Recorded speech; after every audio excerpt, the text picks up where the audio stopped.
Hey guys, how's it going? Lloyd Carter here from Wing Magma. Hope you're all doing well. Welcome to episode 3 of the Wing Magma podcast, where we discuss all things Wing Magma and the Wednesday Wang playlist that I'm curating over on Spotify.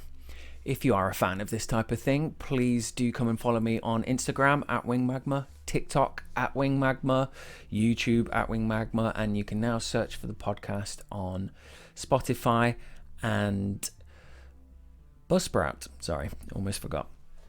So yeah, it's been a bit of a slow week in terms of music that I've been writing. I returned to the song that I mentioned in last week's podcast, and I did a little bit more tinkering with that. I added a couple of synth lines to it. It's still sounding really good. Sounds very different from any music that I've currently or previously, should I say, been involved in. Which is a bit odd, you know. So I'm trying not to let that phase me. I'd like to kind of just crack on with it. Just because it's not in my comfort zone doesn't mean that it couldn't be interesting in the future. So I didn't get a great deal of time on it, but that doesn't mean that I'm not going to persist with the idea, because I thought it was a good one. So I will crack on with that. But music wise this week, I have sent my guitar off to be set up by, I want to say, a luthier, and I can't think if that's the right, I'm not sure if that's the right word, but somebody that will set up your guitar properly, the intonation on your guitar. So my guitar is with that chap, as recommended by Joe Jakes, who has been listening to the podcast. So Joe Jakes plays guitar for Hey Nostradamus, awesome band. He's been listening to the podcast and gave me the recommendation, which is really, really cool. Dave Tidmarsh did recommend somebody to me as well, to get my guitar set up, but that guy couldn't fit me in for until May. So it's just it was crazy. Good for him that he's still busy in lockdown and that, but I want my guitar, so I had to find somebody that could do it quicker. But yeah, so my focus this week hasn't necessarily been on music for Wing Magma. I think the big thing that I've been doing for Wing Magma this week is interviewing James Collins, aka Jim Shewill, aka Shyness. So that interview will be featuring shortly on the podcast. It was a really good conversation. When I was talking to Jim, I said I didn't know if we had enough to talk about to fill a 40-minute Zoom call, but we ended up talking about his music, the Leicester music scene, Maybeshewill. We had loads to talk about. We ended up talking for about 3 hours on Saturday evening, having a few drinks and catching up and stuff. It was really, really cool. The full 3-hour conversation won't be in the podcast. You'll probably be glad to know. I think I will make it available though, because we probably meandered a lot, but there was a lot of good stuff that we were talking about. So the majority of this podcast will be that interview, which discusses the inspiration and the thought behind the Shyness EP called Initial Ideas, which is available on Bandcamp. It's available to stream on Spotify, so please check him out. He's my artist of the week, so I'm sure we'll talk about that when I talk about the Wednesday Wang playlist. But yeah, it was like I say, probably bodes well that I haven't got a great deal to talk about in terms of my own music, because it means that we can hear Jim talk about his, and without it eating into everybody's lives a bit too much. So on that note, I am now going to cut over to James and the conversation that we had. Hope you enjoy.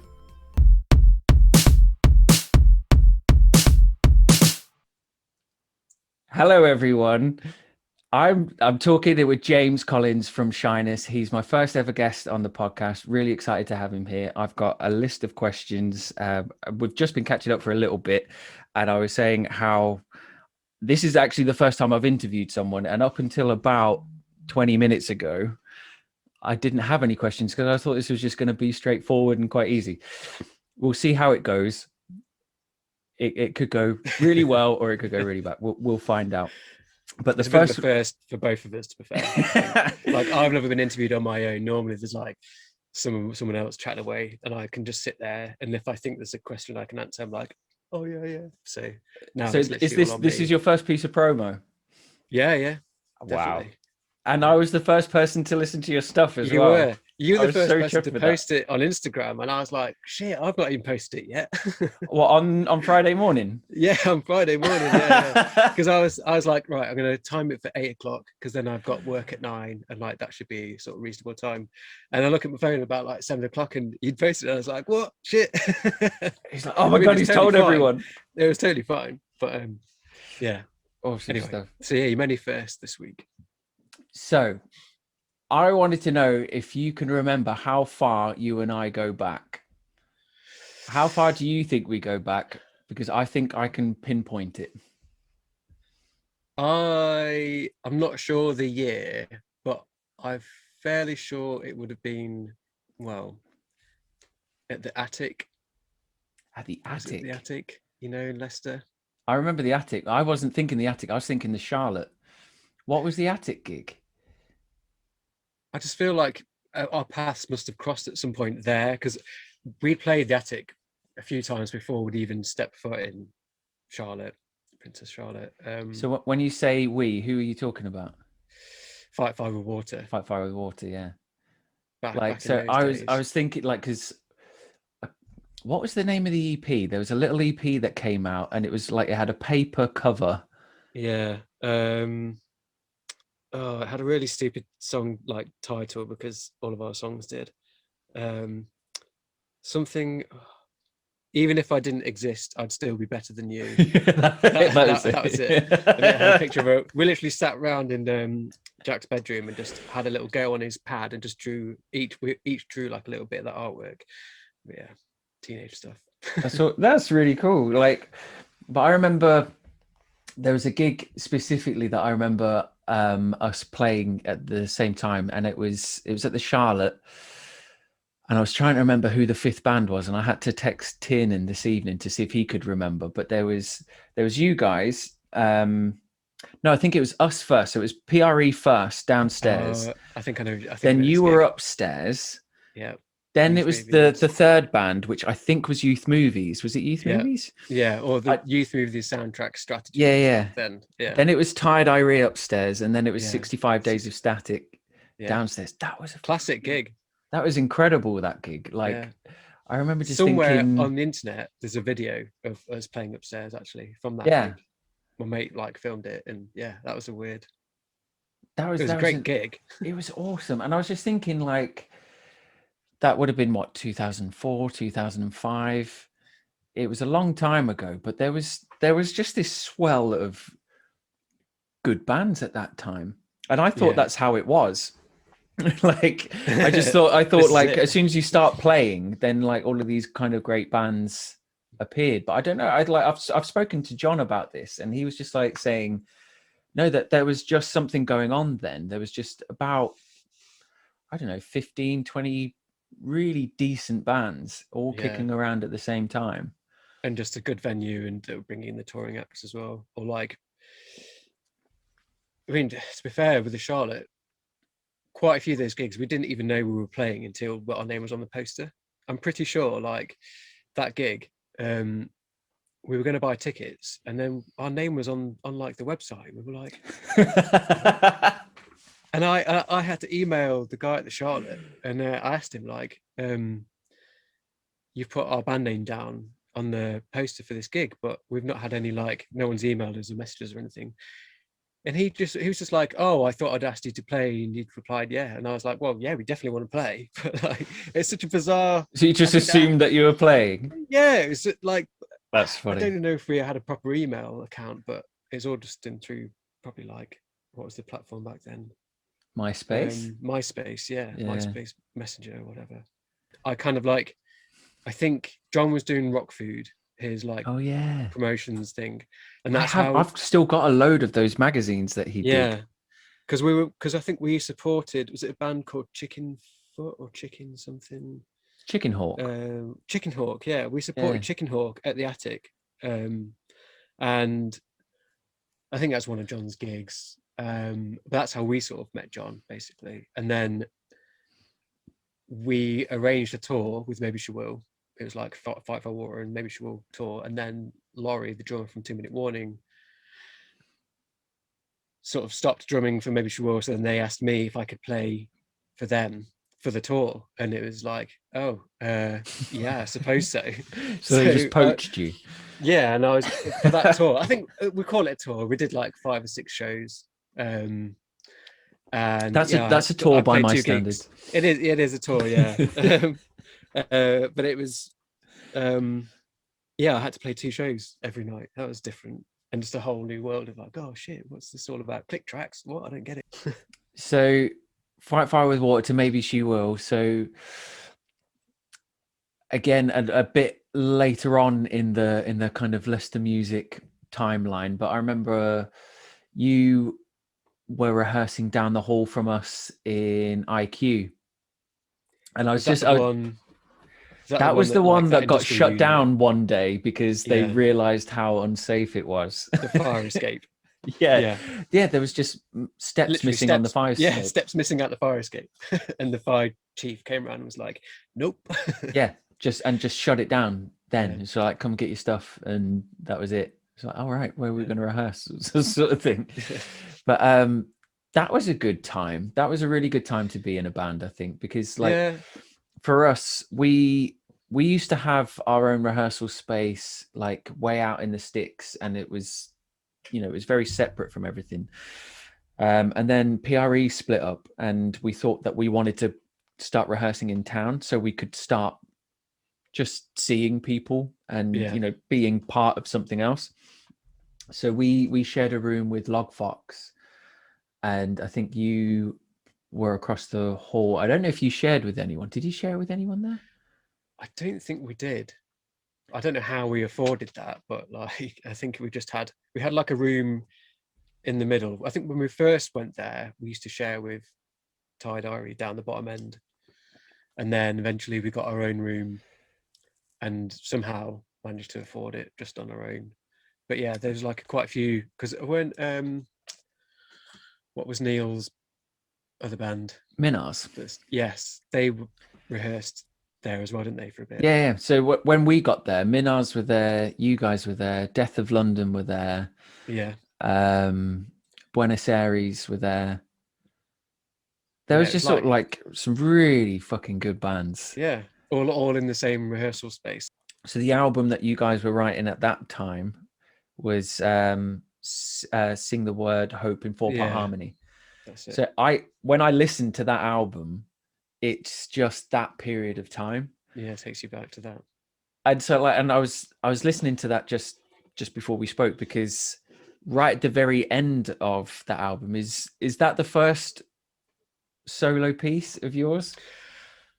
Yeah, the acoustic thing. It's like a secret track, isn't it? Yeah, I think it's my idea to be like, oh yeah, let's put a secret track on. That's cool, because we just didn't, I don't know, we paid a bit less attention to like actual what was happening sort of thing, and just trying to throw ideas about.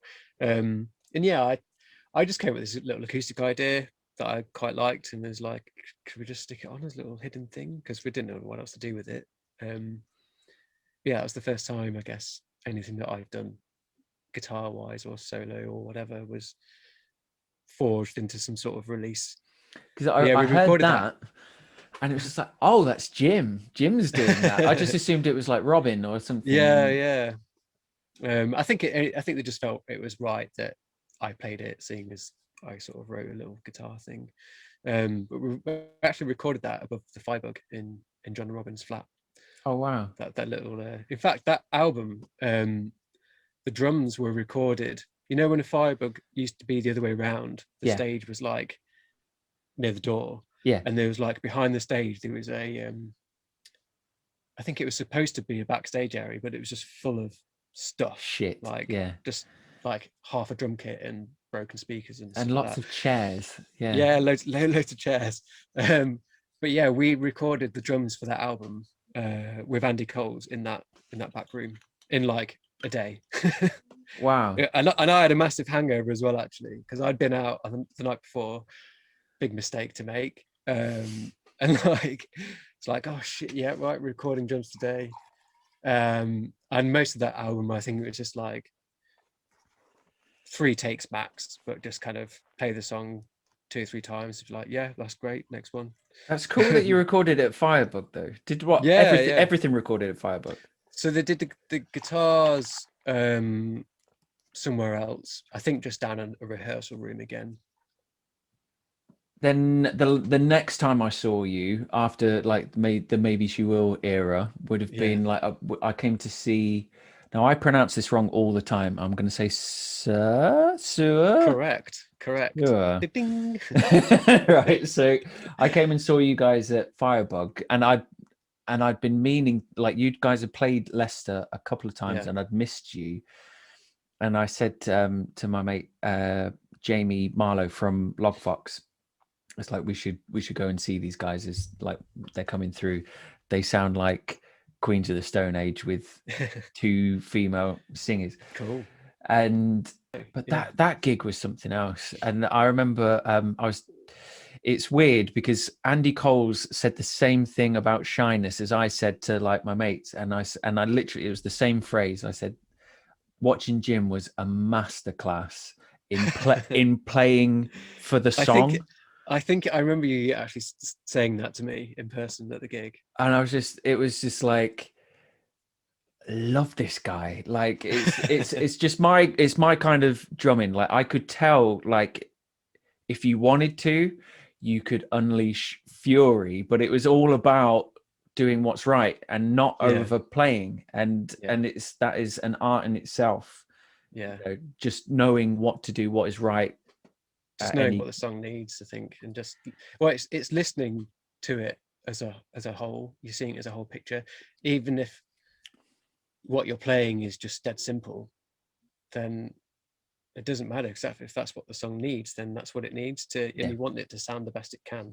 You know, it's probably going to sound stupid if you start like doing some crazy fucking drum beat, you know. But yeah, it might be technically challenging and like really out there and different, but it's music at the end of the day. You want it to be palatable sometimes, not all the time. Exactly. And just have a little flair every now and then. It's like that's what keeps it fun and interesting, and gives sometimes gives it a little edge, little something different, you know, bringing you now into Shyness, listening to the Shyness tracks.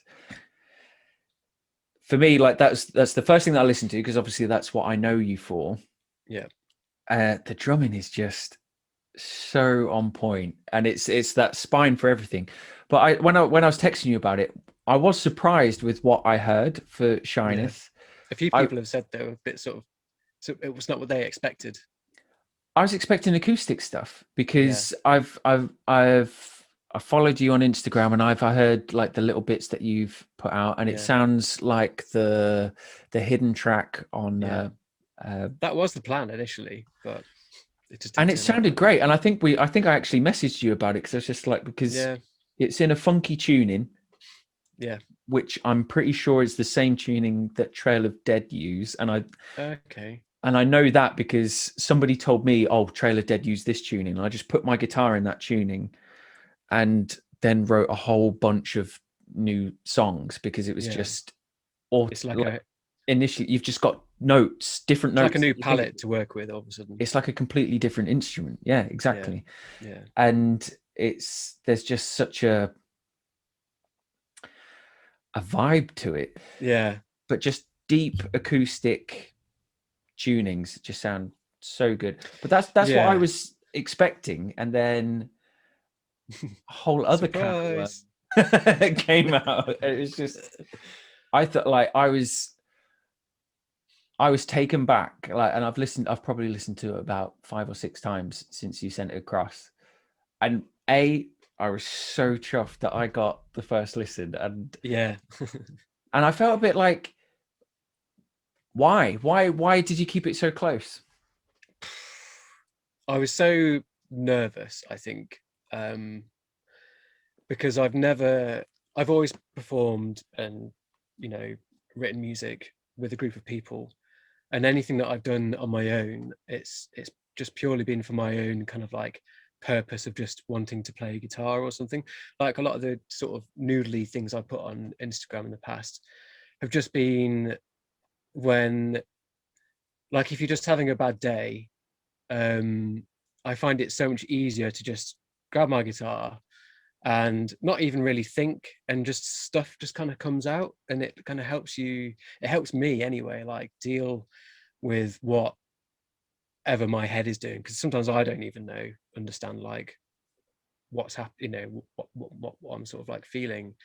But the guitar, it's like it's another voice perhaps, and it just allows me to express things, or things just come out like in different ways. And yeah, it's only recently I've sort of started to just record them on my phone. It's like a little idea, record it on my phone. Otherwise I just forget it. And sometimes, like, I basically wrote, there is like a 6-track like acoustic EP on my Google Drive, and that was the initial plan. And it kept me occupied like through lockdown as something to do. But I was never quite happy with it. I never felt comfortable because it was so far away from anything else I'd done before. Even though I play guitar all the time, um, it just felt, I wasn't confident in it at all. I mean, even with the stuff I've done now, it's only like through releasing it and hearing everyone just say how much they enjoy it that I've sort of like accepted that, okay, you don't need to be so sort of worried about what you're doing. Or it's a strange thing, I don't really understand it myself, but I think I've I just got understand it. I've got a lot of, I have like all of my friends, like literally all of my closest friends are incredible musicians in their own right. Like I mean, I live in Bristol now, and everyone I hang out with is a musician, and we all write music, and everything, all my friends are just like great. And so doing something on your own, it really exposes you in that world. Whereas before, like, you know, I normally sit at the back of the stage and I just do my thing. Half the time I'm playing with my eyes closed and I have a great time. But now, like, doing this, I mean, it's the first time like I've ever really used my voice, because I wouldn't call it singing, but um yeah, a few friends have like said, oh, why the vocal solo in the mix? It's like, well, I just don't really, I wanted it to be just be more of a part of the sound, like another element rather than a focal point, because I'm not comfortable with my voice at all. Like, so it took me a while just to record it and just think like, is this going to be okay? Because for a while, even when I had the idea of like, well, so yeah, basically I did these acoustic tracks, recorded them in a van, most of them were instrumental. I thought, I can't just release this as an instrumental EP, and we need to put some like vocals on it. Did some vocals, weren't happy with any of the songs. I just thought they all sounded lame, like, didn't like it. Went back to, we came out of lockdown. I was back at work, and then we go into the second lockdown, and that's when it's obviously winter and miserable. So I spend a lot more time at my rehearsal room instead. And that's when I started basically playing drums. I'd record a drum track. So the last song on the EP, Our Turn, I recorded the drums first. I just played a drum beat for like however long it is, 2.5 minutes. I had a rough idea in my head what I was kind of feeling, but not really what the song was doing. And then I'd grab my guitar and like play something over the top, a rough idea, kind of what I want it to sound like, but not really any idea of structure. And it would build from there. And then like the vocals went on like, I don't know, a couple of days before I decided that's it, it's finished, sort of thing. Like they were the last thought. When I write, it's so much about a feeling that's inside, and you express it by playing And so I'd have like a rough idea in my head of a song, like where I'd kind of wanted to go, what tempo it should be, what kind of temperament it should be, you know, if it should be soft or quite heavy, or how it's going to kick off. And I'd just sort of play what would come out with those kind of like rules in my mind, and then it would sort of build from there. Basically, that's how they all kind of work. Sometimes I think with To the Sea, I kind of came up with the riff, the kind of guitar part first, but it took a long time for it to get settled. Like I was changing tempos and all sorts of things. It took a long time for that song to feel like it worked, because I hadn't done the drums first. I just thought, I'll do a riff first, and then when it came to put the drums on, I was like, this isn't feeling right, and I don't know why. So yeah, it's a bizarre way of writing, I guess. But it's not just the technical element of the guitar playing, it's the textures and the layers that, and the kind of the guitar sounds are really detailed, and they're not fluked. Do you know what I mean? Like, you've not just rocked up, like you'll probably be modest and say they were, but like I strongly disagree if that's what you're going to say. I definitely the first had track, like, is it Wanted? Is Wanted the first? Wanted. Yeah. The big kind of slow build to the da da da da da. Yeah. That is a fucking great riff. Right? That just came out of nowhere as well. I shocked myself with that, honestly, because the way I record, I'm sat at my drum kit, and then to my right I just have this mixing desk sort of thing, basic mixing desk, and then this PC, and I'm sort of scrunched up with my guitar, because that it's all recorded on one guitar. It's not, I don't have a bass guitar, it's just a guitar. That was going to be one of my questions, because I didn't know if it was a bass. I would like to have a bass. I should probably buy one if I want to like do more of this sort of stuff.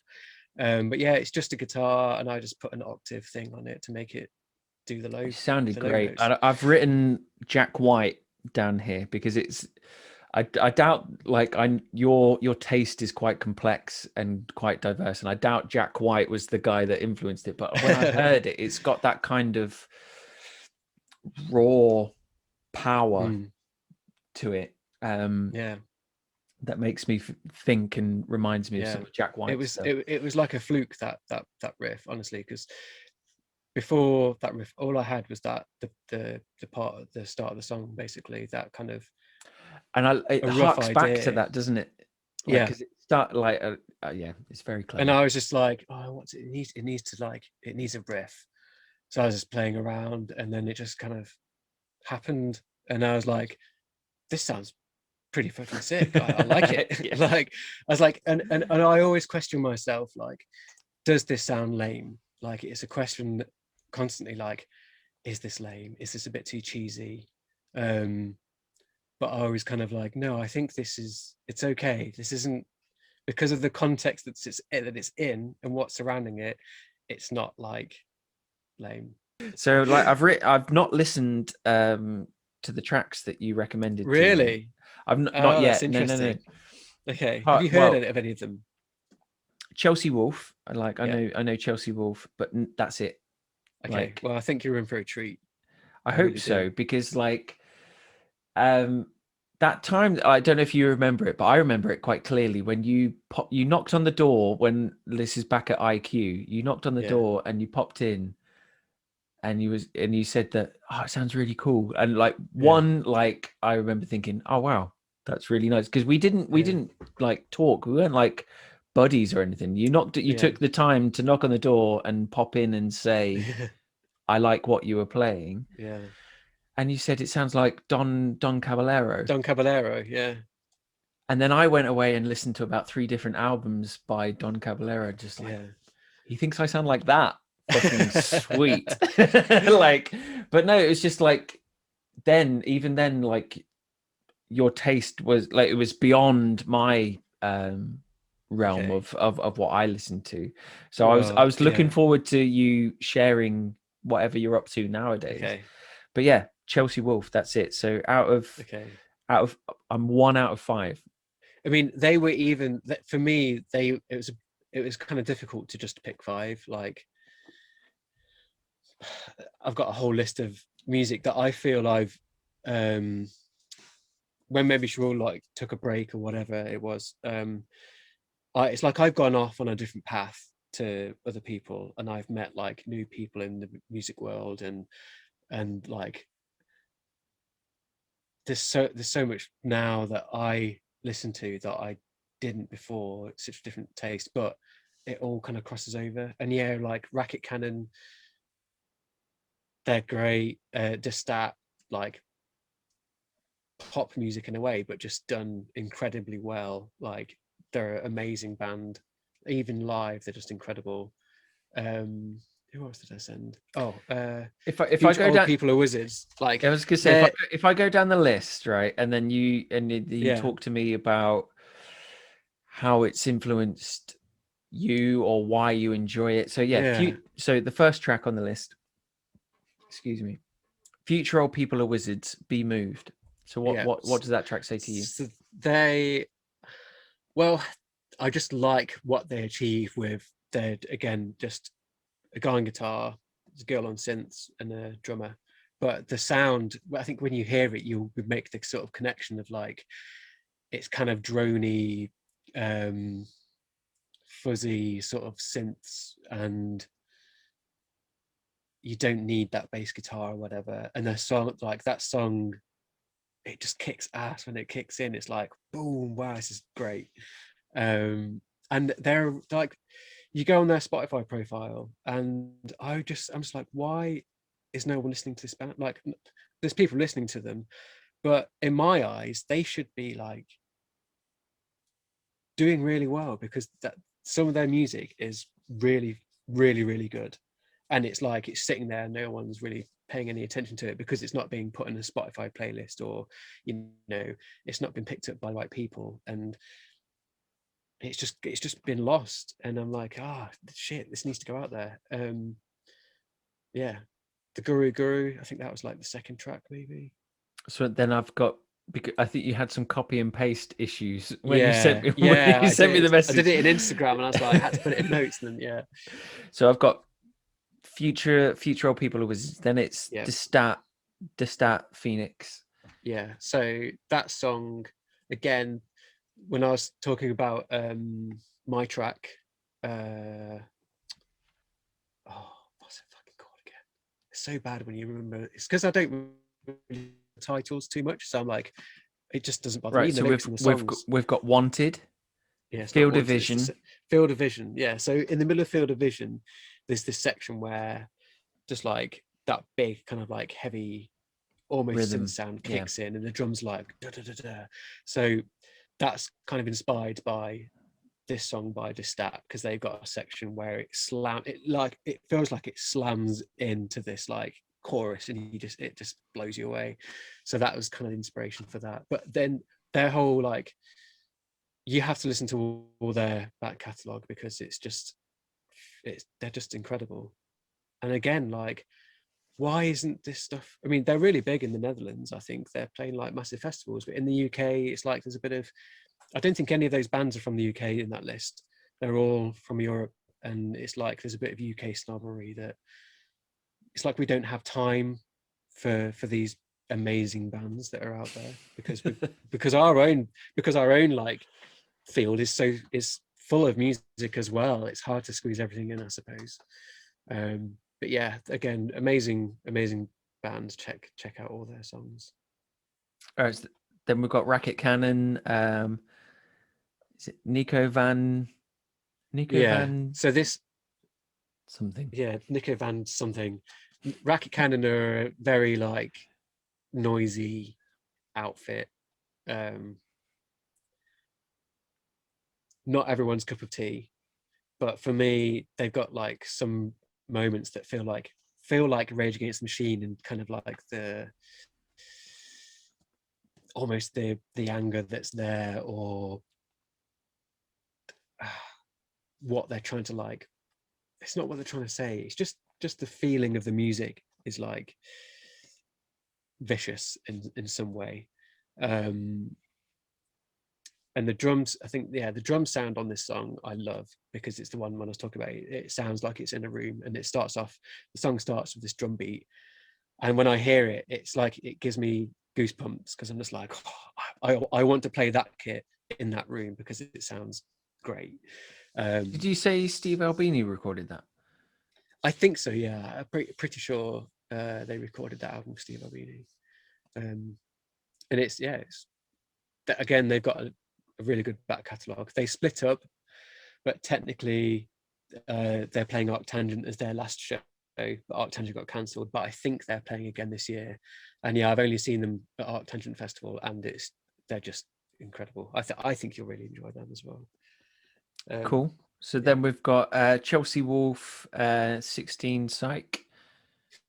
Yeah, again, that's just another like hard-hitting song, a nice kind of slow pace, I feel. I went for a walk at the Christmas lockdown, just like ran near my mum's, because after being in Bristol for like 2-3 months unemployed, living in the van, winter is getting like really hard. I was like, I don't think I can do this anymore. I need to it's not healthy for me. I need to be somewhere warm, because this is shit. So I moved back home for like 4 weeks. I was like, Christmas is coming up, I might as well just go back to my mum's for a few weeks and just take some time out from the van. And I just go on lots of walks, and I had Chelsea Wolf on my walk, which is quite a contrasting thing, because you're out in the countryside and you've got this really intense like driving slow kind of music. But I've always liked her stuff, but I think it sort of influenced a bit of the Shyness kind of emotions perhaps with that. And I think is that all the tracks? And then the Guru, Skidoo. Yeah, this band again, well, they're from Belgium. They are incredible. My friend Ash introduced me to them just through Spotify. Like, we're just like a WhatsApp group. It's just like, everyone needs to listen to this. It's sick. And they've got loads of songs. It's really hard to try and pick one that trying to pick their best song. But yeah, listen to both albums, and because that track's off their latest album, I just really enjoy it. They're just a really enjoyable band to listen to. I feel like elements of that, the drive-in with them in a weird way. I'm in. But yeah, but it's strange, because it's not at the drive-in either. I find it difficult to explain. That's why I enjoy it, because it's like I haven't heard something like this for a while, and they're incredible live. Like, Seour supported them when they came to Bristol. Lovely guys. Like, we put them up around Tina's house, because it's very much like that level of touring where they can't afford hotels. They need somewhere to sleep, sort of thing. I think they actually hide like a big sort of camper van. But anyway, yeah, the lovely guys, and every time I've seen them play, it's just been such an enjoyable gig. Like, when I see a band, I rarely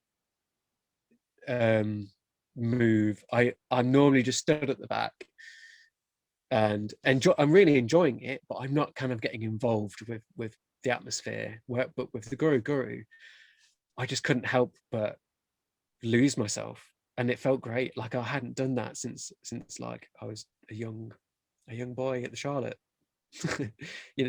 So yeah, I was just having such a great time. And they do that.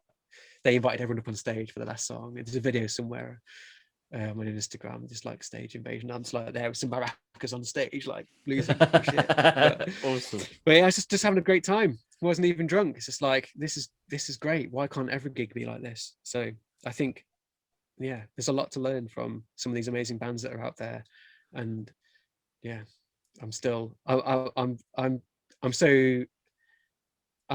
happy I haven't lost that passion for kind of new music. I've probably ran out of questions. I was going to ask what's next. I didn't know if you had plans for Shyness, but I think we've covered that. I think there will be stuff at some point. I just don't really know when. I've got I've got acoustic stuff just set on the side. I don't know if to kind of rework those into the songs, or if it will just be acoustic stuff for a bit, or just to like have a bit of a break from it and come back to it. It's kind of, I think Shyness will be something that fits in when I'm not busy with other stuff. I think that's how it'll work. But after the response that I've sort of had, I am kind of more inspired to continue to at least release something. It might not just be like, it probably won't be like an EP. It would probably just be drip feeding songs out, perhaps, or I don't know. Because even if someone's even put like, do an album, I'm like, fucking hell! Like, it took me a long time just to write these songs, because writing every part, playing every part, recording it all, that takes a long time. It's when you're doing it all, it's a long process, especially when it's just me, like being a perfectionist and just being really anal about like how a guitar sounds like a synth or whatever, or trying to search for something that I don't even know what I'm like searching for with a sound. I'm just like, I'll wait until it sounds right, and then I'll know. I'll be like, yeah, okay, that works. But that time can take forever. So yeah, who knows?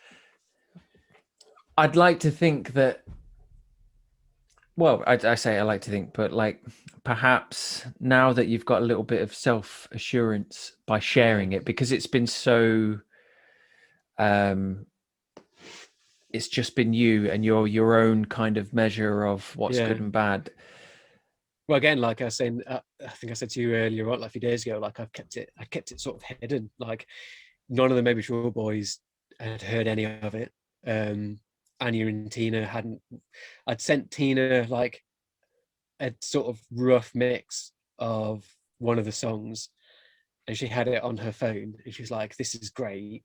And then her phone broke and she lost it. She's like, "Can you send me that song again?" And I was like, "No, you've got to wait till it comes out. No. I'm not going to send it again." Bad chance. And yeah, and then like I think my friend like Ash and Ellie, I've sort of sent them bits, but only again in like very early stages. I think when I sort of knew that I was kind of nearing something I can call a product, I was like, okay, I'm just not going to share it or anything. I'm just going to wait until it's done or I feel it's ready, and then let it out. And yeah, you were like the first person to receive an early bird sort of listen, I guess, of it all before it was even out.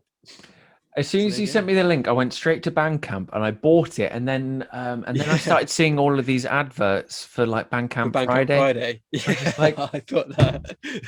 I mean, it doesn't matter. Shit. But, yeah, and again, I had to give myself that deadline. I think if I hadn't have said much, like the EP wasn't finished, and I was like, right, there's a Bandcamp Friday coming up.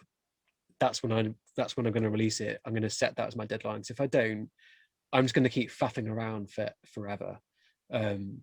So yeah, and then the build up to that date, I was like changing artwork, thinking of like what to call it, song titles, lyrics. Is like, shit, I need to just think of some words for this thing. Some of it's just nonsense, just to fill a gap sonically. Like it needs to be a bit more of a voice here. So some bits have been a bit rushed, perhaps, but it's okay. It's fine. It's out now. Doesn't matter. It's like I say, it's beyond what I was expecting, and not just in terms of like quality, but just in terms of expression, what you're exploring. I wasn't prepared for that. Do you know what I mean? Like, and it's the type of thing that rewards multiple listens. Like I've listened to it on like my speaker in the house. I've listened to it on headphones. I've listened to it in the car.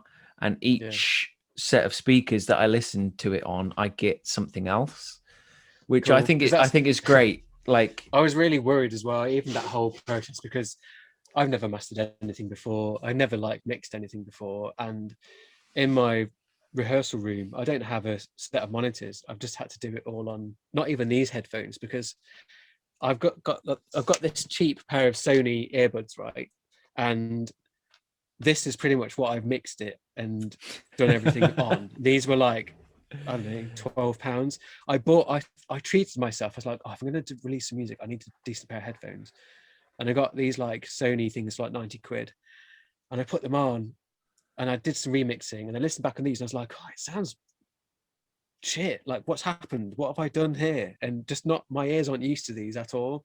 And so I kind of favored going back to these little earbuds. And then you read stories on the internet like, never mix on headphones. And I'm like, oh, fuck. Like, but I've done it all wrong. I've done everything wrong. Like, delete. I don't know what to do. Yeah, like shit. So so yeah, I've been like really paranoid, like what it sounds like, because I've heard it on these and my van stereo, and like, you know, I think Jamie even messaged. He was like, "Oh, I've got an old pair of monitors that like some Wharfdales that you can have, but they're up in Leicester," and I was like, "Oh, yeah, it's a bit too far to just drive all the way to Leicester for some speakers." I would, so if I were you, yeah. I would hate to have a friend like Jamie in this situation. Like an incredible like recording producer, engineer. He makes great records. Yeah, like, oh, he's in your band as well. It's like, fuck. but then at the same time, I've probably learned so much just from being in the same room as him, and like, you know, the whole process. So I think I have a lot of what I've learned I owe from the experiences that I've had, basically. Yeah. Thank you very much. Well, no, like I say, I've thoroughly enjoyed this evening. I've had a great time. It's been so cool talking to you, and I've enjoyed it. It's been what I kind of hoped it would be. It's just basically chatting to someone about music and stuff, and I think that's how it should be.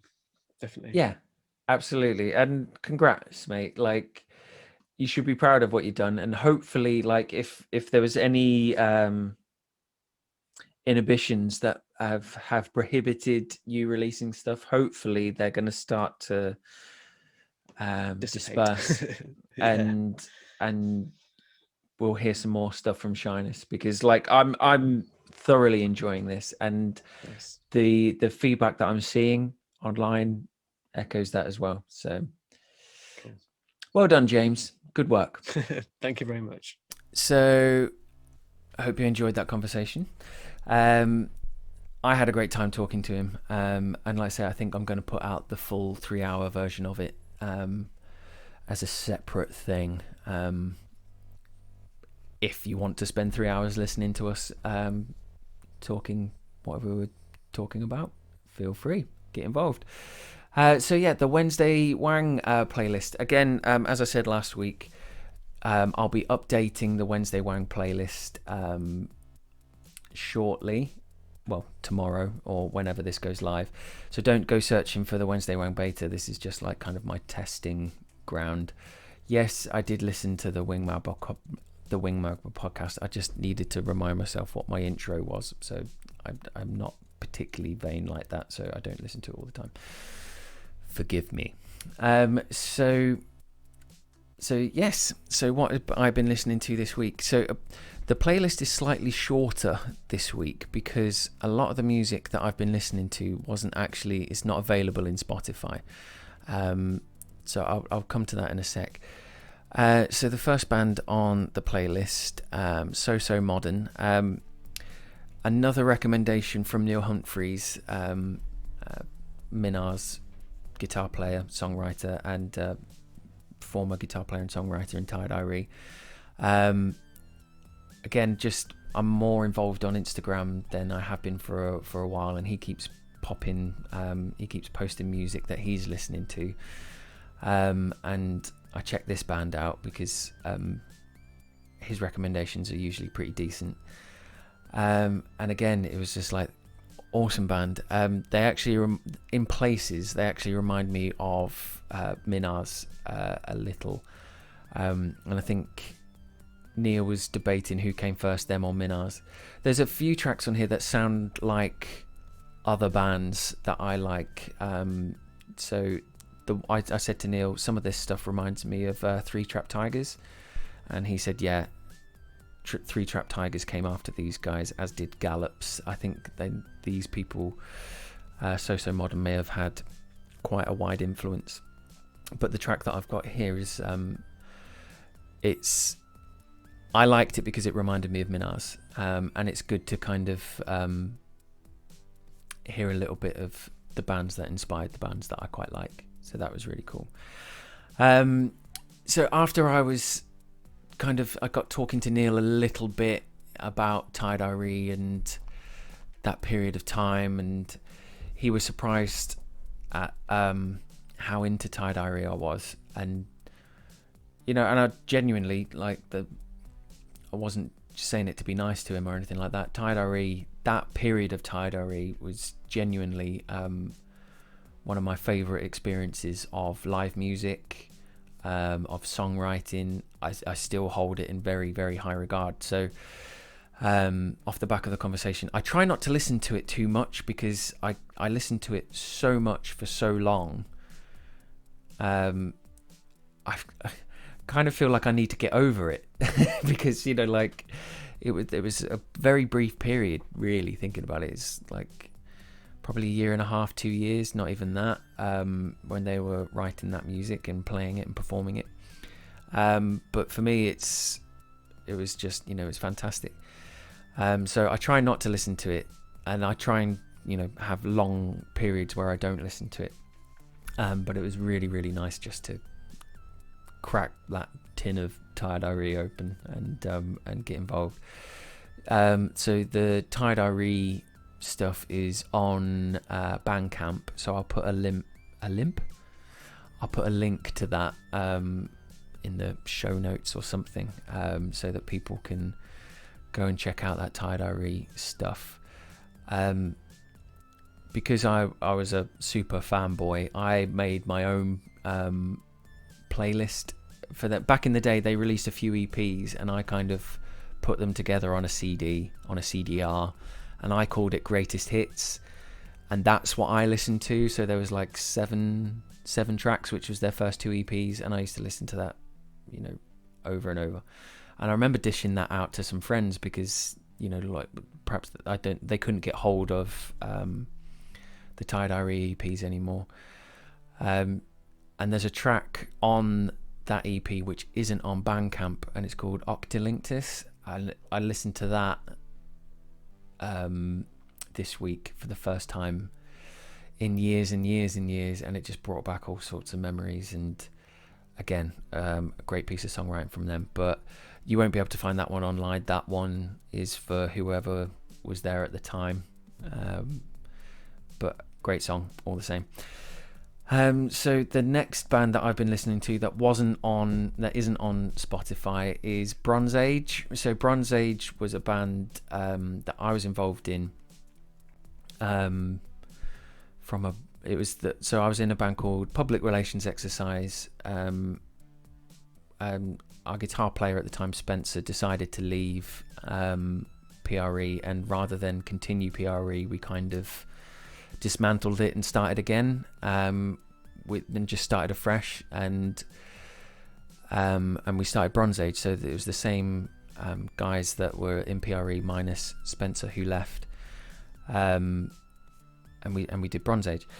Bronzeage for me is my favourite period of my songwriting involvement. I think we did our best work in Bronzeage. We only had 4 tracks.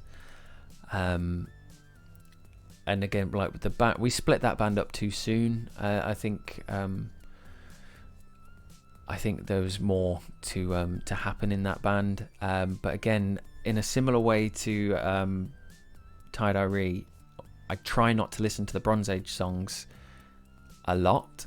I know some people may say it's quite vain to listen to your own stuff, but I love those songs, and I can't really apologise for that because I really enjoy those songs. They're great songs in my mind. So I'll put a link to the Bronzeage EP, which is on SoundCloud. So I'll put a link to that. So I've been predominantly listening to Tie-Dye and Bronzeage, who do not appear on Spotify. So hence the playlist being slightly shorter than usual. So back to the playlist and what you can find here. So co-conspirators, Maybeshewill. So like talking to James. There was a period of time where Bronzeage rehearsed in the same rehearsal studio as Maybeshewill, Jim's band at that time. And this album, they were writing, recording, learning, rehearsing all of these tracks at that time. So any particular night when I was at that rehearsal room, I could be listening to these songs. And this song in particular really, I don't know if they used to like open their sets with this, but I used to hear this track in particular a lot. Really enjoy this track. So hope you guys do as well. Went on a slight indie binge this week. So I should probably move this up here because I found Courting first. So again, I'm getting adverts pinging to me on Instagram, and this was another one. So Courting, it was just advertised to me, so I checked them out. I quite like them. I think they're a bit laddie, but there was kind of a bit of a raw energy that reminded me of the Strokes without being quite as cool as the Strokes. But I don't know, I enjoyed it, like on an indie, slightly laddie vibe. I'm not sure if they'll be everybody's cup of tea, but I quite enjoyed it. I thought it was fun. And then I think I was so Spotify does your whatever mixes, and I think because I was listening to Courting on one of my mixes, they were the first track. I think it was like mix 2 or whatever, I don't know.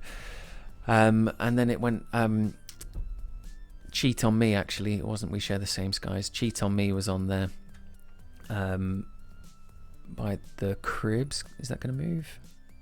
There we go. And I went through a bit of a phase of listening to the Cribs.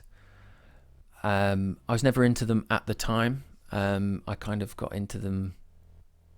I was late to the party with the Cribs because I think whilst they were out and about, indie music was kind of like the antithesis of what we were doing in public relations exercise. But I saw these guys at Leeds Festival, so I got a day ticket to Leeds so I could see At the Drive-In, which was one of the biggest letdowns I've probably ever experienced watching a band live.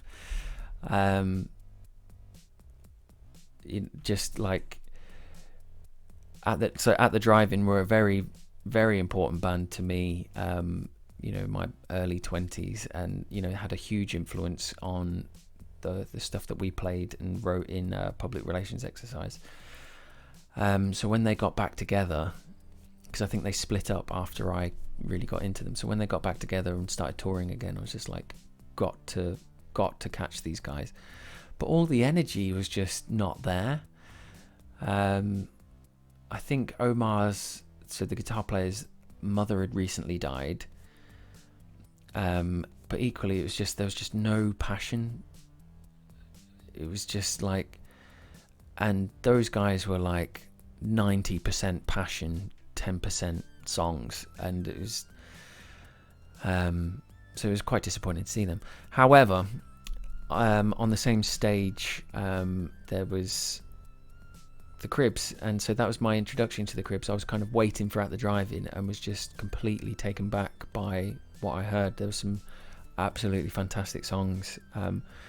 Went and downloaded all of their albums, it might have been all of them. There was at least 5 albums that I was listening to, and just not a bad track. Like I would have the 5 albums on shuffle, and just every track I enjoyed. But I particularly enjoy these 2 tracks because Johnny Marr plays on them, and it was these 2 songs that I really started to appreciate Johnny Marr.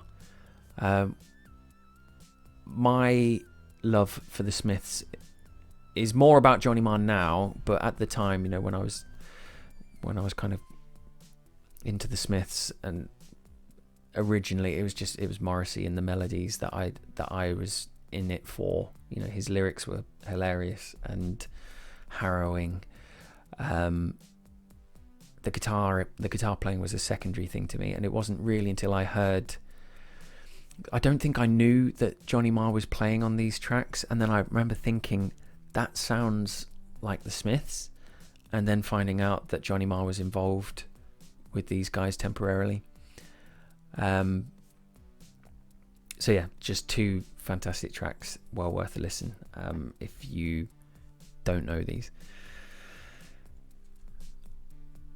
So no, that shouldn't be there.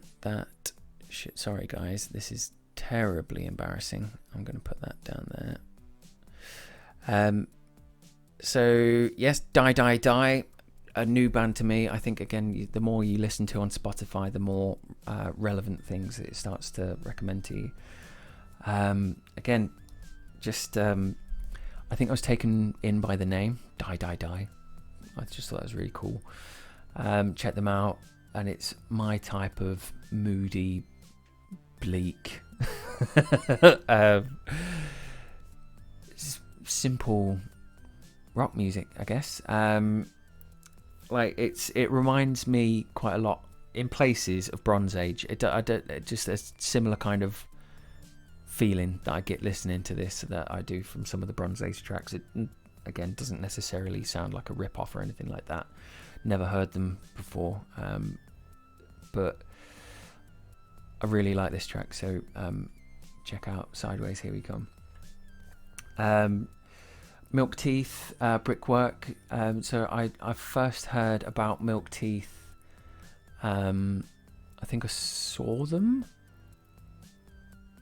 at, I want to say that they played Handmade a few years ago, but that might not be true.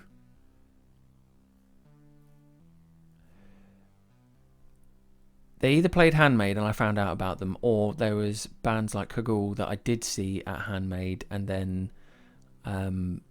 maybe found out about these guys via like Kugel.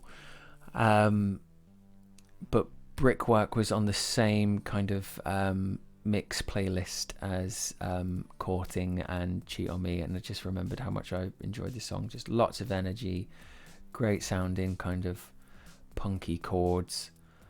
Yeah, just great stuff. Kind of take your brain out kind of stuff, but it is, I don't know, it's really good. So then Racket Cannon. So Racket Cannon are new to me, and so part of the playlist this week has been curated by James Collins, and he sent over these 5 tracks, which I'll come on to shortly. And I hadn't listened to any of them, but at the time that we spoke on when I called him, and he spoke about Racket Cannon, and the next day I put them on and was just blown away. This track in particular, I was just like, oh, whoa, I've been missing out. I mean, this is just very, very up my street in terms of, starts off with some really quite fiddly hammer-on kind of guitar playing, and then it's just like big riffs, and and it's just like, yes, sign me up, want some more of that, please. So now we are on to the artist of the week, which, again, no surprise, you've just heard a long conversation with him. Shyness, Initial Ideas. I've only put a couple of tracks on here, but please go out and listen to this EP. He's played a blinder with this stuff. You go on a journey listening to this EP. I've probably listened to it upwards of 7 or 8 times over the last week. And these guitar hooks get in your head. I wake up hearing some of this stuff. I picked these 2 tracks in particular. One, Wanted, the opening track on the EP. is kind of a bit of a mission statement, I think, for the EP. And it's also the bravest he got in terms of his vocals in the mix. I think we touched upon it in the conversation.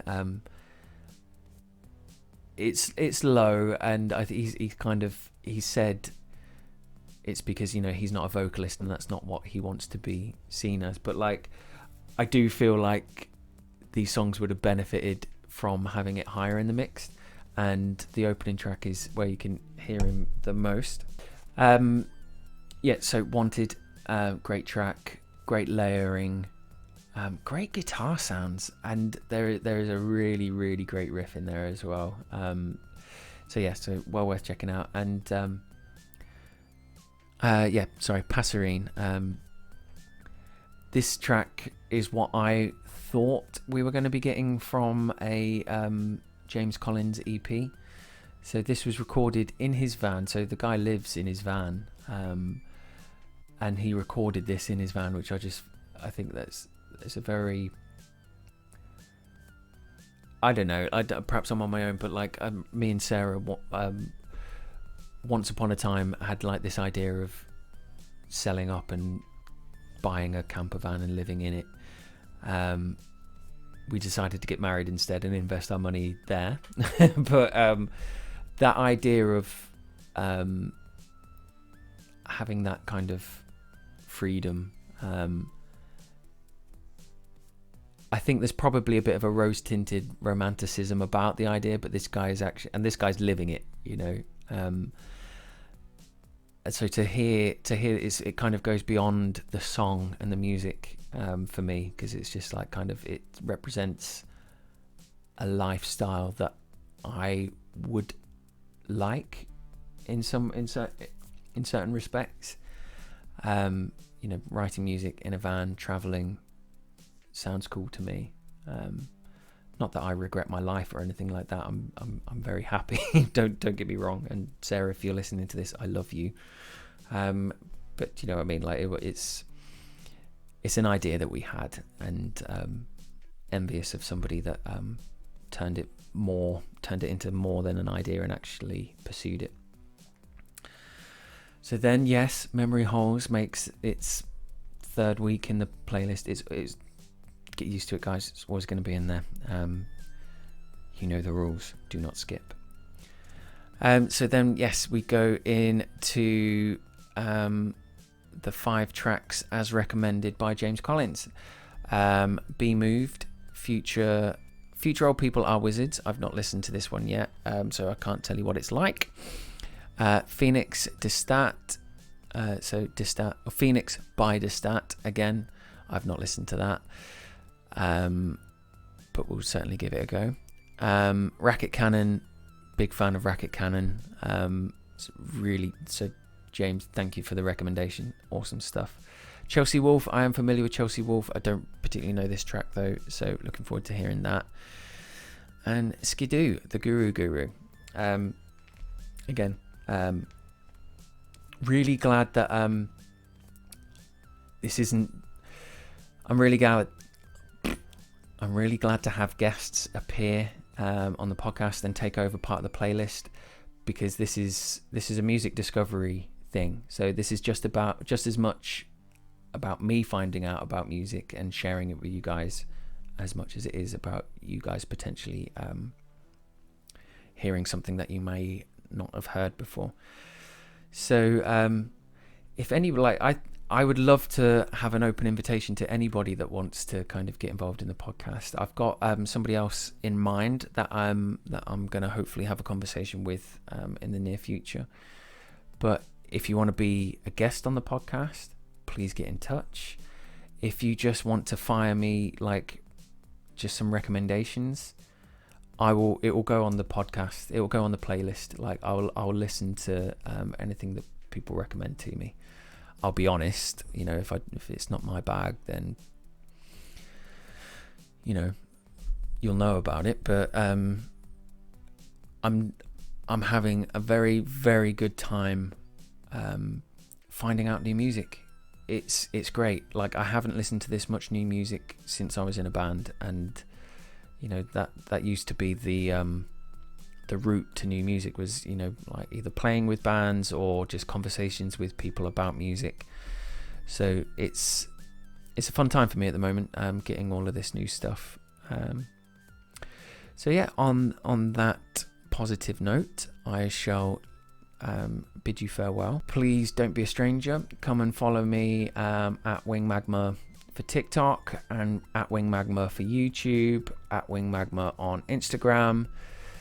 Come and follow and get involved in the Wednesday Wang playlist on Spotify. And if you're watching this on YouTube, you can find the audio version of the podcast on Buzzsprout and Spotify, and vice versa. So, you know, there'll be a video experience as well as an audio experience.